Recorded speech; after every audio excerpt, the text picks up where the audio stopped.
안녕하세요. 비타이드의 고아름입니다. 자, 이제 세 번째 TCC가 돌아왔습니다.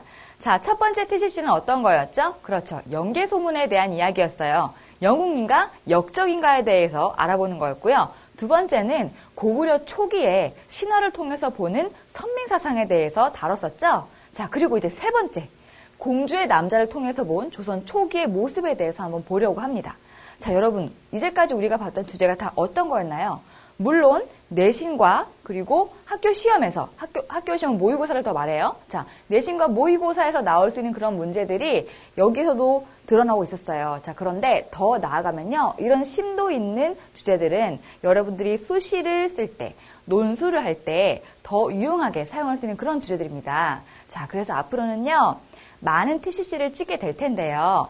TCC를 찍을 때 최대한 영상을 사용해서 여러분들이 재미있게 공부할 수 있도록 의도를 할 거예요. 자, 그런데 거기에다가 이런 주제, 여러분들이 꼭 필요한 수시나 논술에서 필요한 그런 주제들 같이 넣어서요, 더욱더 유용하게 제공을 하려고 합니다. 자, 그러니까 앞으로 나올 TCC들 정말 기대 많이 해주시고요. 자, 그럼 지금부터 시작해 보도록 하겠습니다. 자, 오늘의 레시피입니다. 자, 오늘의 레시피는요, 우선은 공주의 남자에 나오는 인물 관계도를 보고요, 그 스토리를 볼 거예요. 자, 여기 선생님이 하이스토리 해놓은 건 히스토리의 의미 아시죠? 그죠? 스토리를 볼 거고요. 자, 그 다음에 공주의 남자에서 여러분들이 이런 건 사실이다. 이런 건 아니다. 자, 이런 의견들이 상당히 분분해요. 그래서 이것들에 대해서 결론을 내려드리겠습니다. 자, 그리고 자, 공주의 남자를 통해서 본 조선 초기의 모습들, 우리가 학교 시험에서 다루는 것들, 논술의 주제에서 나올 만한 것들이 어떤 것이 있는가를 자세하게 살펴보고요. 그리고 마지막으로 문제를 한번 풀어보도록 하겠습니다. 네, 인물의 관계도입니다. 자, 보시게 되면요, 맨 위에 단종이 있죠, 그죠? 단종의 아버지 문종은 좀 전에 죽었어요. 죽고, 자, 단종을 지키는 충직한 신하 김종서가 있고요. 자, 이 김종서가 정말 죽도록 싫어하는 사람 누굽니까? 수양대군이 있죠. 자, 그런데 큰일 났습니다. 수양대군의 여식과 김종서의 아들이 서로 사랑하게 된 거예요. 자, 이런 상황에서 아무것도 모르는 두 사람은 서로 연모를 키워가고 있는데 그 두 집안의 골은 점점 깊어만 가고 급기야 세종대왕이 김종서와 그리고 이 김승희의 형을 죽여버리는 이런 사태가 일어나게 되죠. 그죠? 자, 그러면서 이 계유정난으로 자기 아버지와 형을 그리고 자기의 벗들을 잃은 이 김승희는요, 복수를 꿈꾸게 되는데 이걸 몰랐던 거죠. 자, 이 여자분이 수양대군의 따님인 걸 몰랐던 거예요. 자, 근데 나중에 아는 순간 혼란에 빠지게 되겠죠. 그죠? 자, 그리고 이 세령을 사랑하는 송종, 자, 그 다음에 여기 정종과 그 다음에 여기 공주님 이렇게 다 나와 있습니다. 근데 모두 다 갈등 구도가 얽혀 있죠. 그죠? 아주 안 좋은 상황입니다. 자, 그렇다면 이제 스토리를 보도록 할게요. 자, 스토리는 왕위를 찬탈한 수양대군은 이제 반정의 성공을 굳히기 위해서 문종과 단종의 충신들을요, 모두 죽이려 합니다. 자, 이때 단종을 지키던 수장인 김종서가 수양의 철퇴에 어이없게 사망하고 말아요. 자, 이게 무슨 사건이죠? 자, 이게 계유정난이었습니다. 자, 그리고 겨우 살아남은 김승희는 복수의 칼을 갈게 되죠. 자, 그러나 경혜공주인 줄 알고 만났던 그 세령이 수양의 딸인 것을 나중에 알게 돼요. 복수를 하려고 딱 갔는데 그 자리에 세령이 있었죠. 그쵸? 이게 10회인가요? 자, 그리고요, 세령 역시 자기 아비 때문에 죽을 고비에 처한 승희를 위해서 가족을 포기하고 그를 위해서 혼신의 힘을 다하게 됩니다. 자, 결말은 어떻게 됐는지 이 TCC를 보는 때쯤이면 아마 다 났을 거예요. 결말이요. 그죠? 자, 그런데 여기에서 여러분들이 정말 궁금해하는 것들, 이건 사실이다. 자, 이건 정말 사실인 것들만 알려드릴게요. 자, 첫 번째, 자, 세령과 승유가 두 사람이 정말 사랑에 빠졌을까? 자, 이것에 대해서 정말 많은 사람들이 궁금해해요. 이거 가당키는 한 이야기인가? 말도 안 된다. 이렇게 얘기를 하는데 사실 이건요, 아예 허무맹랑한 그런 이야기는 아니랍니다. 자, 보면요, 두 사람이 사랑에 빠졌을 가능성이 있어요. 자, 조선 말에 고종 때 서유영이라는 작가가 쓴 금계필담이에요. 여기서 보면 김종서의 손자가 살아남아서 수양의 딸과 도망쳤다는 기록이 있습니다. 자, 그리고요. 자, 순천 김씨는 이제 김종서의 그 김씨 가문이에요. 보면은 김종서의 셋째 아들이 살아남은 기록이 있대요. 자, 이 드라마에서는 김승효가 둘째 아들로 나오는데 셋째 아들이 살아남은 기록이 있대요.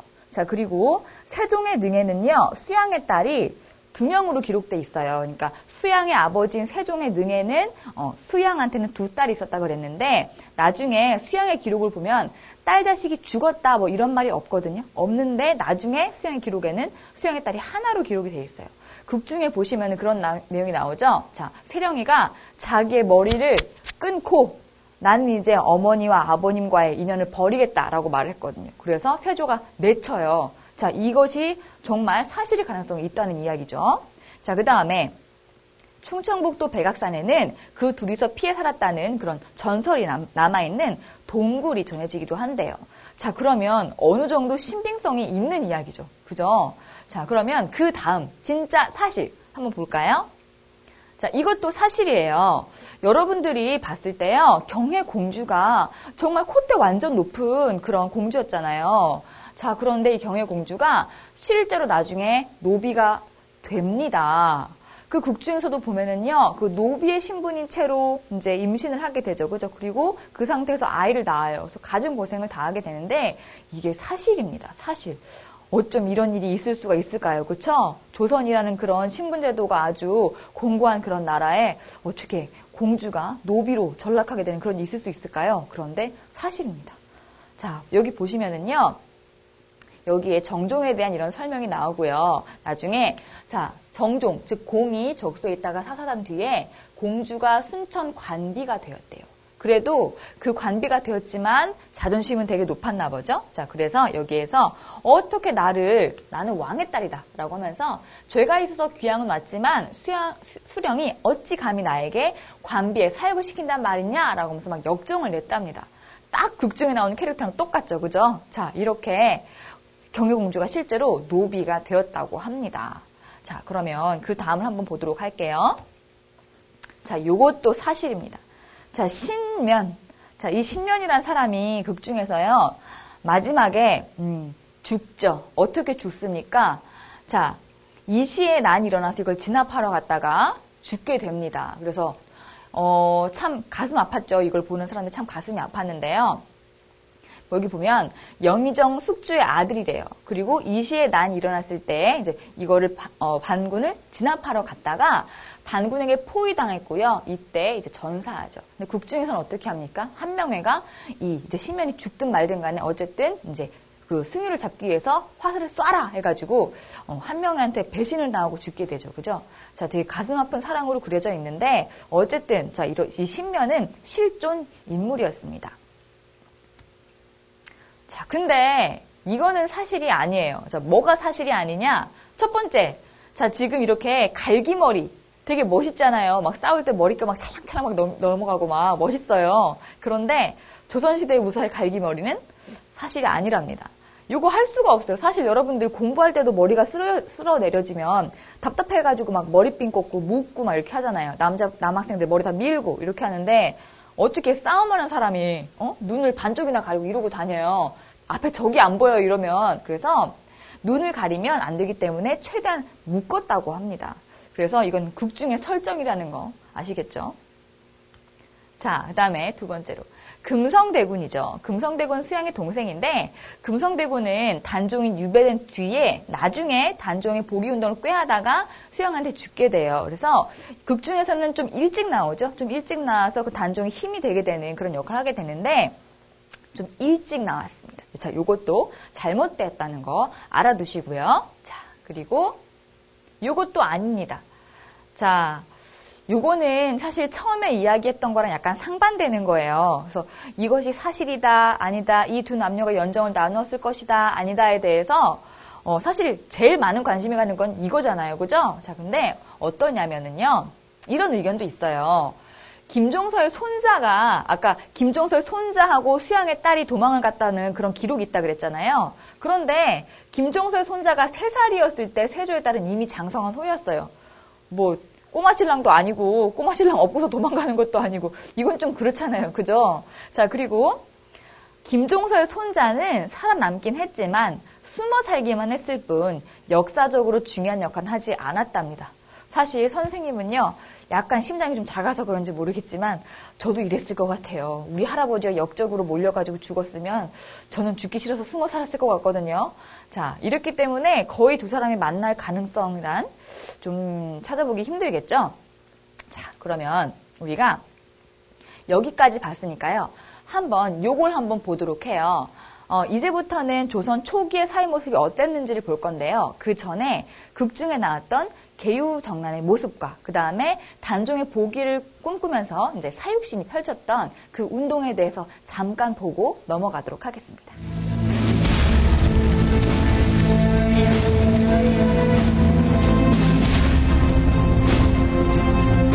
서찰을 보여주시오. 우리 밖에 있느냐? 예. 서찰을 갖고 들어오너라.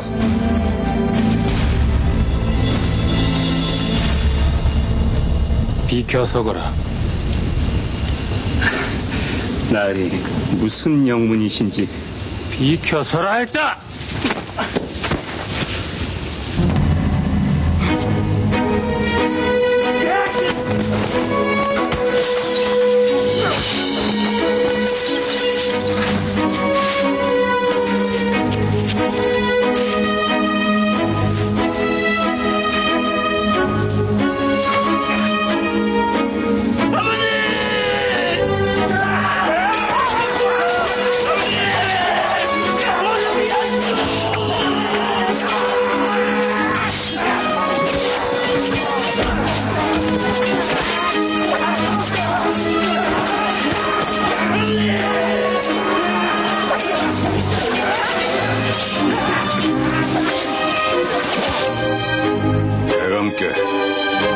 서찰을 보여드리거라.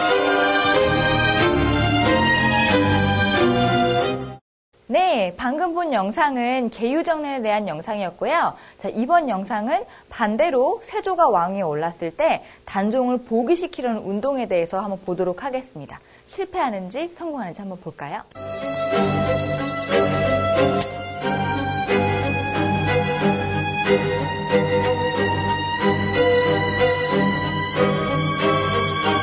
한성지, 이번 연회에는 운검을 세우지 않을 것입니다. 운검을 세우지 않겠다니? 격식을 벗어던지고 명나라 사실을 맡겠다는 전하의 뜻입니다. 어명이라 하지 않았소? 어서 유흥부대감을 연회장 밖으로 매시거라.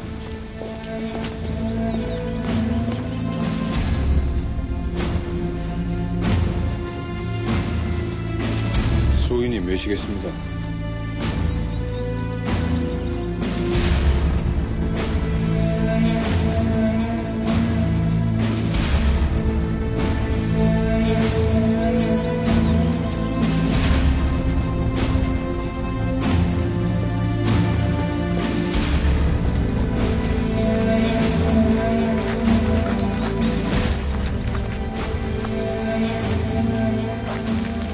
아무래도 한명회가 김슬진 것 같네. 오늘은 틀렸음이야. 어찌된 일입니까? 저들이 어찌 알고? 경고망동하지 말게. 자네 얼굴을 보고 더 의심을 받을 수 있네. 오늘은 하늘이 돕지 않았으니 다른 날 기회를 노려야 하네. 자네는 어서 골 밖으로 나가 군사들에게 거사가 미뤄졌음을 알리게. 어서 빨리 서두르시게. 예.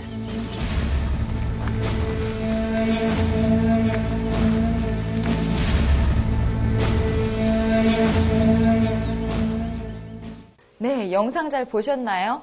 예, 결국에는 유흥부대감이 성공하지 못하네요. 끝까지 성공하기를 바랬는데 결국은 거사를 다음 일로 미루고 맙니다. 자, 지금 아까 보셨던 영상이요. 처음에는 계유정난에 대한 거였고요. 두 번째는 단종의 보기운동에 대한 거였죠. 자, 그런데 이 두 번째 단종의 보기운동이 실패로 끝나게 되면서 결국에는 여기에 참여했던 사육신이 죽게 되죠. 자, 그런데 대부분 이렇게 생각하시는 분들이 계세요. 신숙주가 생육신 중에 한 명이다라고 생각하시는 분들이 있는데 사육신하고 생육신은 다른 개념이고요. 거기다 신숙주는 전혀 다른 부류의 사람입니다.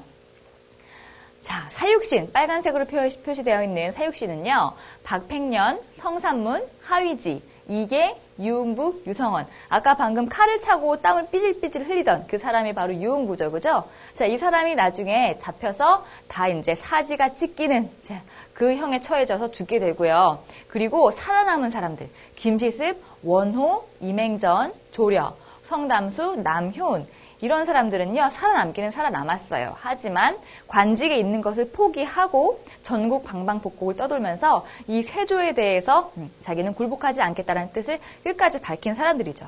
자, 이에 반해서 신숙주는 어떤 사람이에요? 신숙주는 세조가 왕위에 오르는데 가장 큰 공을 세운 중에 한 사람이에요. 자, 여러분들 숙주나물 하는 거 아시죠? 그 숙주나물 되게 빨리 변해요. 왜 빨리 변하죠?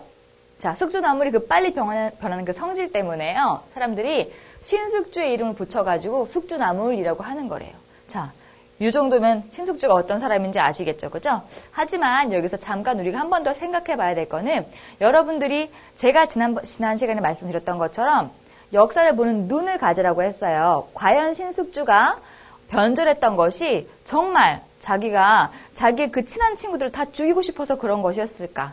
자, 그런 것이라기보다는 그 세조가 이제 왕위를 가질 것에 대해서는 이것은 거스를 수 없는 흐름이구나라는 것을 미리 알아챘기 때문이 아닐까 이런 생각도 드네요. 자, 그러면 다음을 보도록 할게요. 자, 이제 공주의 남자로 조선 초기를 한번 보도록 하겠습니다. 자, 이게 지금 조선의 계보입니다. 조선 왕족의 계보인데요. 자, 태, 정, 태, 세, 문, 단. 자, 원래는 아래로 내려가야 되겠죠. 그죠? 원래는. 근데 문, 단, 세 이렇게 올라옵니다. 그리고 그 다음에 세조의 아들 예종이 왕위에 오르게 되죠. 자, 이 계보를 잘 보게 되면 사실 태정, 태세, 문단, 세 이렇게 7번이나 글자가 7개나 있잖아요. 그럼에도 불구하고 별로 요 사람들 사이의 관계는 그다지 멀지 않다는 걸 알 수가 있어요. 자, 태조가 조선을 건국했죠. 자, 그리고 정종이 그 다음에 왕위를 이어받고요. 이 정종은 사실 태종이 왕자의 난을 일으켜서 세운 자기 형, 즉 자기가 왕자의 난을 일으켜서 세운 왕이었기 때문에 나중에 아들이 없던 정종이 자연스럽게 태종에게 왕위를 물려주게 됩니다. 자, 그래서 이 태종이 왕위를 이제 쭉 이어가죠. 자, 그리고 태종이 자기의 아들 세종에게 왕위를 물려주게 되는데 이 세종이 왕이 된 케이스도 참 독특하죠. 그죠? 형들이 왕위를 포기했어요. 세종을 위해서. 자, 그래서 세종이 아무런 문제 없이 왕위로 오를 수 있었고 조선에 이제 아주 강력한 시기가 이때 오게 되죠. 사군 육진을 개척하고 대마도를 개척한 아주 멋진 시기가 오게 됩니다. 자, 그리고 세종의 아들, 이제 연약한 아들이에요. 세종을 꼭 빼닮아서 몸이 약해요. 자, 이 문종, 그 다음에 문종의 아들 단종이 왕이 되게 되는데, 자, 이때 세조가, 욕심 많은 세조가 이 단종을 죽이고, 일단은 유배 보낸 다음에 왕이 오르고 나서 나중에 죽이게 되죠. 그죠? 죽이고 왕위에 오르게 됩니다. 극중에 보시게 되면은요, 세조의 아들이 죽어요. 세자인 상태로 죽어요. 자, 그렇게 죽게 되는데, 이제 이런 이야기가 있죠. 문종이 세조의 꿈에 나타나서 그렇게 말을 했대요. 네가 내 아들 단종을 데려갔으니까 나도 너의 아들을 데려가야겠다. 라고 말하고서 이렇게 데려갔다고 그러죠. 그래서 이 예종은요, 세조의 첫째 아들이 아니라 둘째 아들이고요. 이 예종도요, 13개월밖에 못 살고, 왕이 오르고 나서 13개월밖에 있지 못하고 바로 이제 내려왔다고 합니다. 자, 그러니까 이 세조가 실은 정말 많은 사람들의 피를 보고서 오른 이제 왕위를 가지긴 했지만 그로 인해서 좀 여러 가지 자신의 가족들이 좀 피해를 보게 되는 이런 일도 좀 있었죠. 자, 그런데 여기서 우리가 주의 깊게 봐야 될 점은요. 태종과 세조가 비슷하다는 거예요. 태종을 보게 되면 왕자의 난을 일으켜서 자기가 왕위를 가지게 되었고요. 육조 직계제라는 것을 실시를 해요. 그리고 자, 사병을 혁파해서 이제 신하들의 힘을 약화시키고요. 그리고 호패법을 실시함으로써 조세 수입을 높입니다. 자, 그리고 세조는 어때요? 세조 역시 계유정난, 둘 다 난이죠. 난을 일으켜서 자기가 왕위를 가지게 되고요. 똑같이 육조 직계제를 실시하게 됩니다. 그리고 집현전을 폐지해요. 왕한테 이래라 저래라 라고 말하는 집현전을 폐지하고요. 자, 그리고 직전법을 실시해서 자기를 따르는 신하들한테만 봉급을 주고요. 그리고 불교를 중흥시키게 됩니다. 자, 이게 어떤 점이 좀 비슷한가? 자, 이거는 이제 차차 뒤에 나오니까요. 제가 자세하게 설명을 해드릴 거고요. 여기서 우리가 한 가지 짚고 넘어가야 될 점이 있어요. 자, 이제 왕도 사람이잖아요. 그죠? 왕도 사람이에요. 태조가 이제 왕에 올라가지고 원래는 태조가 왕이 될 때 정말 공을 많이 세운 그런 아들이었어요. 당연히 태종도요. 자기가 어느 정도 권력을 많이 갖게 될 거라고 생각을 했어요. 근데 이런 게 웬걸? 자, 태조가 왕이 되고 나서 나중에 들어온 아주 어린 부인이 있는데 그 어린 부인이 낳은 둘째 아들을 왕으로 세우려고 태조가 생각을 한 거예요. 얼마나 이방원이 화가 나겠어요. 그래서 이 태종이 왕제난을 일으켜서 이제 새로 들어오게 된 그 계비의 이제 동생들을 죽이고 그 다음에 자기 형을 왕위로 올리게 되죠. 자, 이렇게 해서 자기가 왕위를 가지게 되었는데 이렇게 형제들을 죽이고서 왕위를 차지하게 된 이 태종은요, 자기 자식들에게만큼은 정말 형제간의 우애를 아주 깊이 가르칩니다. 아주 깊이 가르쳤어요. 그래서 어땠어요? 세종은요, 왕위에 정말 편안하게 올랐어요. 세종이 장남이었나요? 아니죠, 그죠? 위에 형들이 줄줄이 다 양보를 해줬어요. 그래서 이 뛰어난 세종이 왕위에 오를 수 있게 되었죠. 자, 그런데 그에 반면 세종은요, 자기가 너무 당연하게 형제간의 우애를 항상 보고 자랐기 때문에 그걸 굳이 강조해야 된다는 걸 몰랐나 봐요. 그쵸? 자, 그래서 그 아들들은 또 어떻습니까? 이 세조가 꼭 태종 같죠? 그쵸? 자기 선조대에 있었던 일을 그대로 반복합니다. 그리고 자, 문종이 이제 일찍 죽고 나서 단종이 왕이 되니까 결국에는 비슷한 일을 저지르게 되는 거죠. 만약에 문종 아래 단종이 없었다면, 아들이 없었다면요, 아마 바로 세조가 왕위를 이어받았을 거예요. 비슷한 케이스잖아요. 그죠? 자, 그러면 이제 이 조선 초기에 이러한 모습들이 있었다는 거 좀 알아두시고요. 자, 여기 설명되어 있는 거, 요것들에 대해서 한번 보도록 하겠습니다. 자, 육조 직계제란 무엇인가 볼 건데, 여러분들이 문제를 이제 풀면서 아주 잘 알아야만 되는 부분이에요. 자, 조선의 정치제도예요. 이게, 자, 이쪽은요, 왕권을 강화시키는 기구예요. 의금부는 왕의 사법기구예요. 뭐, 반역자를 처단한다거나, 이런 일을 하는 거죠. 그 다음에 승정원은 왕의 비서기구예요. 자, 그 다음에 이쪽은 홍문관, 사원부, 사관원은 왜 그런 거 있죠. 사극에 보면은 전하 아니되옵니다. 이런 말을 주로 하는 사람들 다 여기에 있어요. 왕한테 뭐라 코치코치 캐묻고 안 된다 그러고 왕이 아끼는 신한테 막 딴지 걸고 이러는 사람들이 이쪽이에요. 자, 그래서 이쪽은 왕권을 강화시키는 기구고요. 이쪽은 왕권을 약화시키는 기구예요. 자, 그러면 이렇게 견제와 균형이 잘 맞아 떨어지게 돼 있는데요. 이런 상태에서 가장 중요한 건, 조선에서 가장 중요한 기구는 무엇이었느냐? 의정부였어요. 자, 의정부에서 이제 영의정, 좌의정, 우의정, 그러니까 좌의정, 우의정, 영의정이죠. 자, 이 사람들이 같이 이제 모여가지고 중요한 정책을 결정을 하는 거예요. 그런데 사실 왕권이 정말 강하고 왕이 똑똑하다면은 뭐 이런 거 없어도 되겠죠. 그냥 왕이 2조, 호조, 예조, 병조, 형조, 공조에서 올라오는 것들을 그냥 자기가 쑥 받아가지고 이걸 그냥 알아서 처리하면 돼요. 자, 그래서 태조하고요, 태종하고요, 그 다음에 세조 같은 경우는요, 이 의정부를 되게 하찮게 생각합니다. 그래서 바로 육조에서 왕한테로 바로 이제 장계가 올라오는 육조 직계제를 실시해요. 근데 그에 반면, 자, 세종이나 문종, 단종 또는 이제 성종과 같은 경우는요, 의정부 서사제를 아주 강화시킵니다. 자, 이렇게 해서 육조 직계제는 왕권을 강화시키는 쪽이었던 반면에 의정부 서사제는 신권을 강화시키는 쪽이었던 거예요. 자, 요건 약간 패도 정치고, 요건 약간 왕도 정치죠, 그죠? 자, 이런 것들이 조선 초기에 많이 묻어나게 됩니다. 그런데 나중에 성종 이후로 가면은요, 육조 직계제 안 나와요. 그냥 계속 의정부 서사제예요, 계속. 그 왕들은요, 유교적인 그런 윤리에 얽매여서 자신들이 왕권을 강하게 잘 드세우지를 못합니다. 대표적으로 이제 좀 튀는 안 그런 사람이 한 명 있는데 연산군이죠. 근데 연산군이에요. 그 사람 어떻게 되세요? 쫓겨나니까 연산군인 거예요. 그렇죠? 실패했어요. 자, 어쨌든 조선 초기에는 이러한 체제가 있었다는 거 알아두시고 육조 직계제라는 건 누구랑 누구만 했다? 태종과 세조만 했다. 이거 알아두시면 되겠습니다. 자, 그 다음 넘어가겠습니다. 직전법 폐지. 자, 요것도 상당히 중요한 의미를 가져요. 여러분들 직전법이 뭔지 아직 모르죠? 자, 그래서 우선은 간략하게만 이제 설명을 해줄게요. 자, 이 직전법이라는 건요, 원래 조선의 이제 토지 제도는 관리한테 녹봉을 주는 제도는요, 전 현직 관리한테 다 주는 거예요. 그러니까 현직 관리한테도 땅을 줘가지고 그 땅에서 나오는 세금을 백성한테 거둘 수 있게 했었는데, 현직 관리뿐만 아니라 이제 전직 관리도 할 수 있게 해줬었어요. 그런데 이제 세조가 어차피 땅도 부족하고 겸사겸사해서 어떻게 했느냐, 그냥 현직 관리한테만 내가 요거 땅에 있는 수조권 주겠다 한 거예요. 자, 이건 무슨 의미가 있죠? 전에 있던 관리들은 누구를 섬겼어요?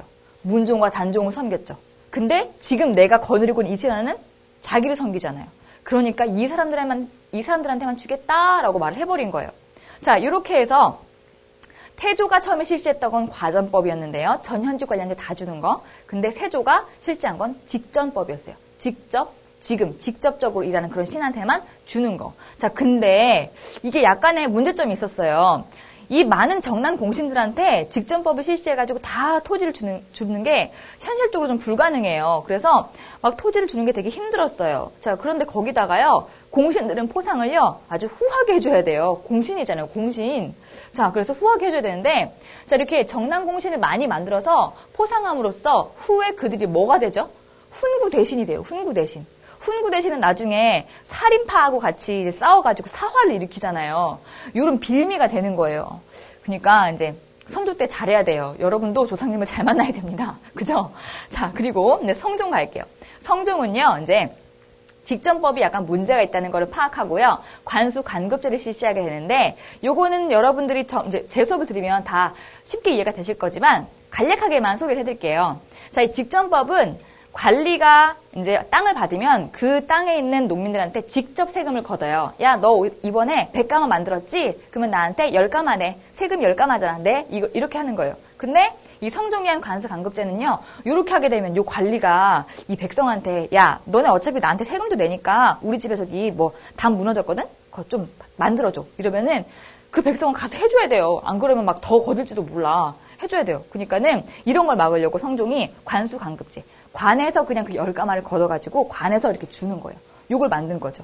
좀 더 백성한테 편하게. 자, 그리고 나중에 명종 때는요, 아예 그냥 쌀로 안 줘요. 뭘로 줘요?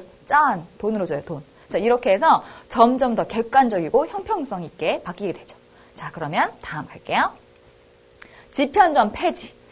자, 공부 싫어하는 왕들의 특징입니다. 지편전 폐지. 근데 지편전 폐지가 단순히 공부를 싫어해서 뿐만이 아니라 아까 방금 뭐라 그랬죠? 전하 아니 되옵니다. 전하 이러시면 아니 되옵니다. 이렇게 말하는 사람들 다 어디 있어요? 다 여기 있어요. 이거 다 누가 만들었어요? 세종이 만들어놨어요. 신하가 왕권을 견제할 수 있는 기구를 지편전에 만들어놨단 말이에요. 그래서 세조가 이게 눈에 가신 거예요. 그리고 이 지편전 학자들이 여기서 누구 나왔어요? 사육신 나왔죠. 그쵸? 그러니까는 없애버려야 돼요. 그래가지고 세조는 아버지가 세운 지편전을 학자들이 의리와 총조를 내세워서 자신을 왕으로 인정하지 않으니까 절대 세조한테 왕이라고 안 부르는 거예요. 전하 절대 안 해요. 좀 전하 두 글자 좀 덧나? 절대 안 해요. 안 하니까 폐지해버렸어요. 자, 근데 요런 게 조선 전기에 비슷한 사례가 있죠. 누구? 연산군. 공부 싫어하는 왕. 얘는 정말 공부가 정말 싫었어요. 이 사람은. 그래서 홍문관을 폐지하죠. 홍문관은 이거 이제 성종이 만든 건데 이걸 폐지해요. 폐지해서 대놓고 적었어요. 그냥 여러분들 이해하기 쉬우라고. 자, 연산군이 공부하기 싫어하는 연산군이요. 충원과 직원을 아끼지 않는 홍문관 관리들을 만나지 않기 위해서 그냥 폐지를 해버립니다. 자, 비슷한 왕들의 케이스가 있죠. 그죠? 자, 그러면 어느 정도 연상작용이 생기죠. 자, 이렇게 해서 지편전을 폐지하게 됩니다. 자, 그리고 마지막으로 세조가 이제 자기 재기간 했던 거는요, 불교를 중흥시킨 거예요. 자, 근데 여러분들, 조선시대에는요, 원래, 맨 처음에 정도전이 이성계랑 같이 조선을 만들 때 어떤 책을 썼어요? 불시, 잡변, 이렇게 썼어요. 불교는 뭐래요? 잡스러운 거래요. 그죠? 믿지 말래요. 근데 지금 세조가 뭐 했어요? 불교를 막 중흥시켰어요. 이거는 이 사람만의 좀 가슴 아픈, 이 사람한테는 가슴 아픈 거겠죠. 다른 사람들이 보면 좀 안 입곱지만 자기만의 그런 가슴 아픈 사정이 있었어요. 왜냐하면 자기는 자기 조카, 그러니까 선왕을 죽이고서 왕이 된 사람이에요. 그러니까 어때요? 충이라는 관점에서 보면 아주 그냥 때려잡아 죽일 놈이에요. 그러니까 어떻게 한 거죠? 유교 안 되겠다. 유교를 너무 중시키면 자기가 이제 걸릴 게 많아요. 찌질 게 많아. 그러니까 어떻게? 무조건 불교를 이제 막 밀어주는 거예요. 그래서 세종 자, 세종이 아니고, 죄송합니다. 자, 세조 때 이제 불사를 되게 많이 중흥을 시켜서 이때는 불교 행사가 되게 많고요. 그리고 특히 세조의 부인이 정말 절에 많이 갔다고 해요. 자, 이렇게 이 세조가 한 업적들은 어느 정도 뭐 경국대전을 편찬하기 시작해서 조선의 그 기틀을 마련하는데 도움을 주었다. 여러 가지 뭐 잘한 것도 있어요. 물론 뭐 왕권을 튼튼하게 강함으로써 잘한 것도 있지만 이런 여러 가지 이제 나중에 훈구파와 살인파가 대립을 하게 되고 그리고 불교를 중흥시키게 되고 뭐 지금은 뭐 불교 믿는 사람도 있으니까 뭐라고 할 건 아니지만 조선 왕조 입장에서 보면 좀 아니죠, 그죠? 자, 이런 일이 좀 있었어요. 자, 그래서 이렇게 해서 우리가 조선 초기, 특히 그 세조 때까지 조선 초기를 살펴봤습니다. 자, 그럼 이제 마지막으로요, 문제를 한번 보도록 할게요. 자, 문제는 이번에는 서술형으로 한번 가져와 봤어요. 지난번에 1강하고 2강 때는 어떻게 했죠? 객관식으로 해봤죠, 그죠? 그런데 요런 주제들은요, 이런 약간 고퀄리티의 주제들, 요런 거는 수시나 논술에 나와요. 그래서 여러분들이 요거를 쓸 때요, 자신의 의견을 조리 있게 쓸 줄 알면은요, 그때 점수를 받아요. 자, 볼까요? 문제를 보면 세조의 개요정난의 정당성에 대해서 본인의 생각을 서술해 보시오 라고 했어요. 자, 여러분들의 생각을 잘 쓰면 돼요. 그냥 이렇게 쓰면 안 되죠. 난 세조가 나쁘다고 생각한다. 끝. 뭐 세조 밉다. 막 이렇게 하고 막 공주의 남자 봤다고 막 우리 뭐 세령이 어떻게 막 이렇게 쓰면 안 되죠. 어떻게 써야 돼요? 자, 세조의 개요정난의 정당성에 대해서 본인의 생각을 서술하라고 했을 때는요. 축을 하나 잡아야 돼요. 본인의 생각에는 맞고 틀리는 게 없어요. 축을 하나 잡으세요. 우선 첫 번째로 좋은 축이 뭐냐면 첫 번째로 충이라는 축이 있죠. 충, 벌레 충 아니고 충성할 때 그 충. 자, 그 충, 그거의 기준에서 봤을 때 세조는 결코 용납할 수 없는 짓을 저지른 사람이다. 자, 이렇게 표현할 수가 있겠죠. 자, 그와 반대로 또 어떻게 할 수 있죠? 자, 문종과 단종으로 인해서 기울어가던 그런 국가적인 대세를요, 자기가 왕권을 강력하게 유지함으로써 경국대전도 편찬하기 시작하고 이렇게 하면서 국가를 이제 굳건하게 이끌었다라는 관점을 쓴다면 그건 좋은 의미가 될 수가 있어요. 대신에 가장 중요한 건 뭐다? 여러분의 의견이 왔다리 갔다리 하면 안 돼요. 한 가지만 끌고 가셔야 돼요. 아셨죠? 자, 그 다음에 두 번째로 갈게요. 자, 태조와 세조는 비슷한 점이 많은데, 자, 그들의 정책이 비슷한 이유를 당시 정황과 관련하여 서술하시오라고 했어요. 자, 요건 아까 그 이제 도표 보면서 봤던 거, 그거를 응용을 하면 되죠. 그죠? 자, 둘이 비슷한 거, 가장 비슷한 게 뭐였어요? 육조 직계제. 그죠? 이게 가장 비슷했죠? 자, 그리고 세조랑 태조는요, 이런 점도 비슷했어요. 왕권을 강화시켰다는 거. 육조 직계제를 통해서 한 번 더 강화를 시키고요. 직전법을 통해서 우선 이제 세조는 자기 밑에 신하를 끌어들였잖아요. 자, 그리고 태조는 어떻게 했죠?